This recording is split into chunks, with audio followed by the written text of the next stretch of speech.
Hello जी, राम राम जी। आप सभी कैसे हो? आप लोग भी स्वस्थ होंगे और मस्त होंगे, और हम भी स्वस्थ हैं और मस्त हैं। तो आज दिन है बुधवार, और बुधवार के बजे हैं 11। तो मैंने सोचा बहुत दिन हो गए हैं, चलो एक छोटा सा ब्लॉग बना रहे हैं। और तो अब सभी माता बहनों को पता है कि जो हमारे 84 घंटा वाले पुजारी थे वो इस दुनिया में नहीं रहे, और वो माँ की दुनिया में चले गए, माँ के चरणों में समा गए। और आप सभी को पता ही है कि कुछ परेशानी भी नहीं हुई उनको, क्योंकि अगर किसी को डांटते थे तो इसलिए डांटते थे कि मंदिर की व्यवस्था नहीं बन पाती थी। लेकिन पेट के बहुत साफ थे वो, पेट के साफ थे इसीलिए तो साफ चले गए। ना उनके गले में कोई परेशानी हुई, ना लैट्रिन पेशाब कुछ भी नहीं हुआ, एकदम साफ सुथरे और फूल वाली के बराबर में ख़त्म हो गए थे। तो इसलिए माना जाता है कि पेट का गंदा आदमी नहीं थे वो। पेट के गंदे होते तो थोड़ा बहुत मौका देते डॉक्टरों के लिए, हम लोगों के लिए, किसी के लिए उन्होंने कोई भी सेवा नहीं कराई। पर हाँ, मेरे सामने का सारा खेल है तो मुझे ज़्यादा दुख हो रहा है। और हंसने बोलने की उनकी आदत थी, तो मैं जब बोलती थी उनसे तो वो भी मुझे मजाक करती और मैं भी करती। और एक दिन पहले ही मैं नाच रही थी तो अपने अखबार वाले बुलाए और फोटो खिंचवाया था उन्होंने कि इनका फोटो लो। लेकिन वो कुछ ही पलों में सब बेकार हो गया।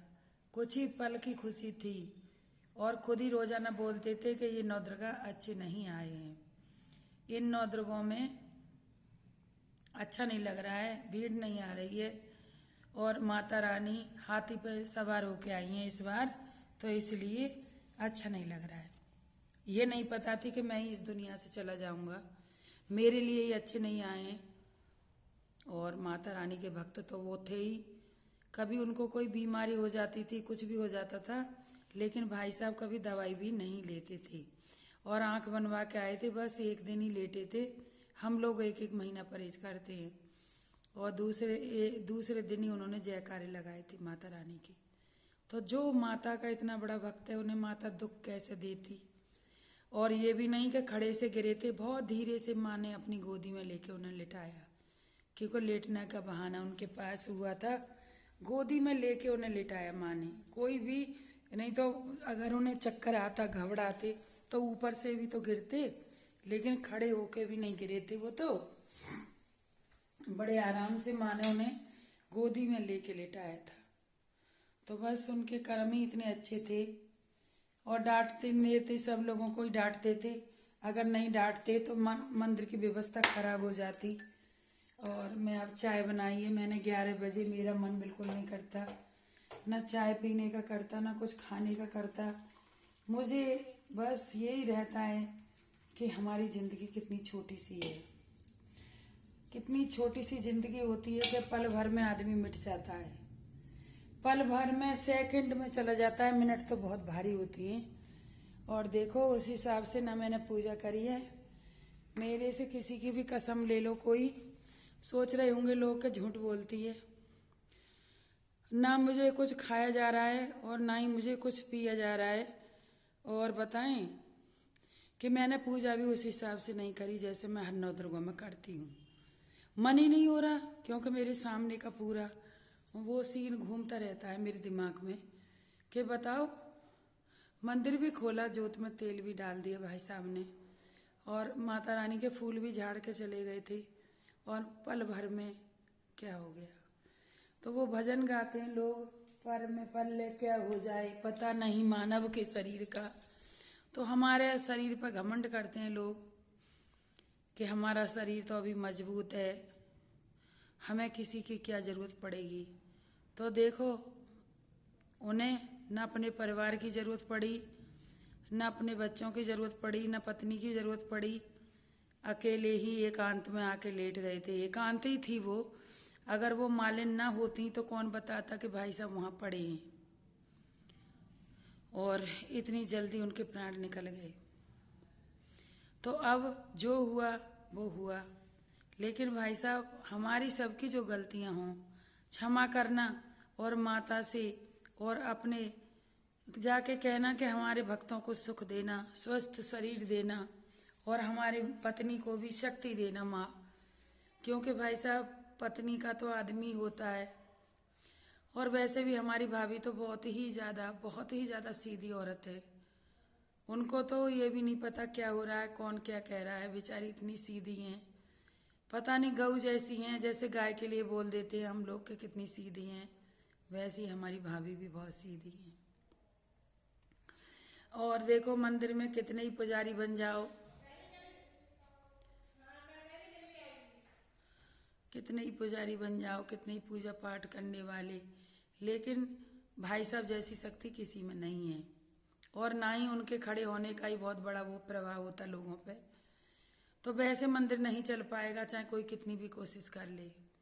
भाई साहब को हर किसी की बात बताते, कौन किस उद्देश्य से आता है, और अपनी फूल पत्तियों से ही सही कर देते थे लोगों के लिए, इतनी उनके अंदर शक्तियां थी। और अब चाहे कितने ही लड़के खड़े हो जाओ, कितनी लेडीज खड़ी हो जाओ, उनकी जैसी छवि किसी में नहीं आएगी, और ना ही उतना अच्छा। कल देखो आरती हो रही थी तो आप सभी ने देखा था कि बिल्कुल रौनक नहीं थी, और 10वां हुआ भी नहीं है उनका भी, जब तक लोग जयकारे नहीं लगाए थे, बाकी घंटा वगैरह सब बजा रहे थे। तो भैया जो होना था वो तो हो गया, चाहे घंटा बजाओ चाहे कोई कुछ भी करो, लेकिन भाई साहब की बात ही अलग थी। भाई साहब जैसी बात तो किसी में न होगी, न होगी, न हुई। और मैं तो 2-3 दिन में कल गई थी तो बड़ा रोना आ रहा था, मुझे बहुत रोना आ रहा था। और मैं प्रसाद उनसे कभी नहीं मांगती थी, खाली सीटी बजाती थी मैं, तो तुरंत ही हंस के बोलते थे भाई तो मैं जरूर दूंगा, तुम जरूर लो। मैं नहीं दूंगा तो किसको दूंगा प्रसाद के लिए, भाई साहब ऐसे बोलते थे। और सभी को मिलता था प्रसाद, लेकिन मैं जब उनसे बोलती तो मेरे से बोलते। लेकिन मुझे एक ही अफसोस रहेगा जिंदगी भर कि मेरे पास इतना लंबा चौड़ा शरीर था, भगवान की माता रानी की उनकी कृपा से मेरे पास पैसे की भी कोई कमी नहीं थी, लेकिन मैं फिर भी डॉक्टर के उन्हें न ले जा सकी। मेरा मन एक बार यही करता है कि उन्हें बुलाने के बजाय उनके भाई को और टेम्पो में डाल कर खुद ले जाती तो शायद 1-2 दिन अपनी सेवा जरूर कराती। लेकिन सब बहाने हो जाते हैं, उनका समय इसी तरह लिखा था भगवान ने, तो इसी तरह उनका सब होना था। और औरतें तो बातें बहुत कर लेती हैं, बातें इतनी करती हैं, जब आम पब्लिक के लिए नहीं छोड़ती कहने से, तो उनके लिए बेचारों के लिए क्या क्या सोचती होंगी। लेकिन बहनों, इस जग में जो आया है वो जाता जरूर है, ये सत्य है, सत्य है, लेकिन कुछ टाइम होता है जाने का। भाई साहब अभी 1-2 साल और हमारे बीच में रहते तो हमें बहुत अच्छा लगता, लेकिन अब वो नहीं है, लेकिन हमारी आंखों से नहीं दिख रहे हैं। लेकिन आप लोग सभी देखना कि वो हमारे बीच रहेंगे, और हमें आभास भी होगा कि हमारे भाई साहब खड़े हैं। लेकिन वही है कि आंखों से दिखने की बात ही और हो जाती है। और मैं बार बार बोलती थी भाई साहब ढोलक आप झूठ बोल देते हो, मलिकपुर नहीं सही कराई है आपने। तो उस दिन तो उस लड़के को भी बुला के लाए जिस लड़का सही करा के लाया था। तो ये अच्छाइयाँ भाई साहब हमारे साथ इसलिए कर रहे थे कि उन्हें इस दुनिया में नहीं रहना था। तो अब जो भी हुआ सब अच्छा हुआ, और हम तो भाई साहब यही कहेंगे कि आप हमारे बीच में रहना। हमारी आंखों से तो आप नहीं दिखोगे, लेकिन हमारी जो गलतियां हैं उन्हें सुधारना, और अपना आशीर्वाद हमारे परिवार पे बनाए रखना। जितने तुम्हारे भक्त हैं सब पे अपना आशीर्वाद बनाए रखना। और मैं आज 2-3 तो पिन्नी कल 2 दिन से मनाही कर दी थी, लेकिन आज एक औरत बहुत जुम्मे पड़ गई तो गई तो थी, लेकिन मेरे शरीर कांप रहा है, इतना तगड़ा शरीर है, कांप रहा है, और पता नहीं मन में क्या क्या सोच रही हूँ, और आंसू मेरे बंद नहीं हो रहे हैं। मुझे बहुत दुख हो रहा है उनका कि हमें ये नहीं मालूम थी हमारे भाई साहब हमें बीच में ही छोड़ के चले जाएंगे।